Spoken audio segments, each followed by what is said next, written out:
Hey everyone, my name is Jim Brown. I'm a lead level designer with Epic Games in Raleigh, North Carolina.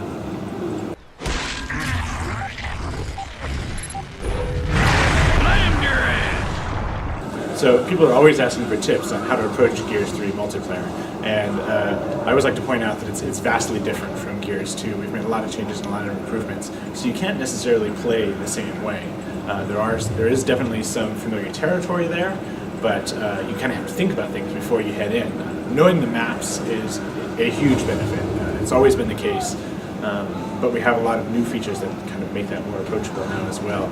You can look at the overhead maps and it kind of names locations and tells you where to go. You can see where your teammates are, where pickups are in the world to kind of help you plan your flanks and your assaults. But the biggest benefit to doing it is knowing the size and the layout of each map gives you an advantage in that before you go into the map you can pick what weapons you want to go with you.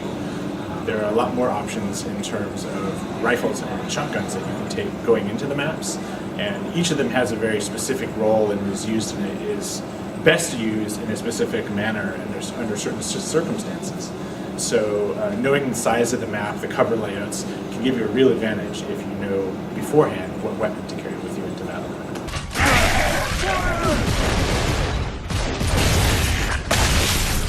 Blew your mind. So Gears is, at its heart, a cover-based gameplay. So we've made a lot of improvements to the cover system itself, just little tweaks here and there to kind of improve the feel and the responsiveness of it. And then, as you mentioned, there's also some new features that we've added, stuff like the mental kick.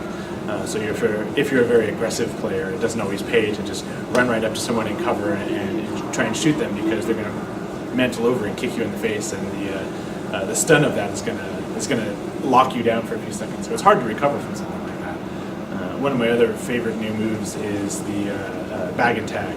So when you have somebody who's down DBNO, you can pick them up and carry them around just like you used to, but you can now stick your grenade to the back of them and then throw them into their teammates.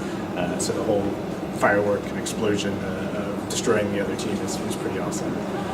And then the maps themselves are a lot more dynamic than they used to be, not only in terms of motion and things happening, but there's a lot more destructible and fracturable objects.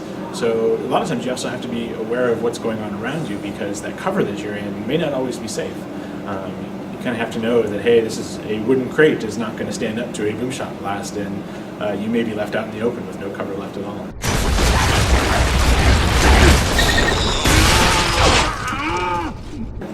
We've done a lot of work to make the maps feel a lot more dynamic and realistic, and so each of the maps has something special to it. Some examples of that you may have seen in the beta is the falling scoreboard in MP Thrashball, and the sandstorm that kind of comes and goes in trenches. And each of the maps has something special about it. Sometimes those are obvious, sometimes they're not so obvious, sometimes they're easy to find, sometimes they're really difficult to find. I don't want to give away any secrets, obviously, but keep your eyes open, because there are surprises in just about every map for things that you wouldn't expect to see them. You're blocking my shot!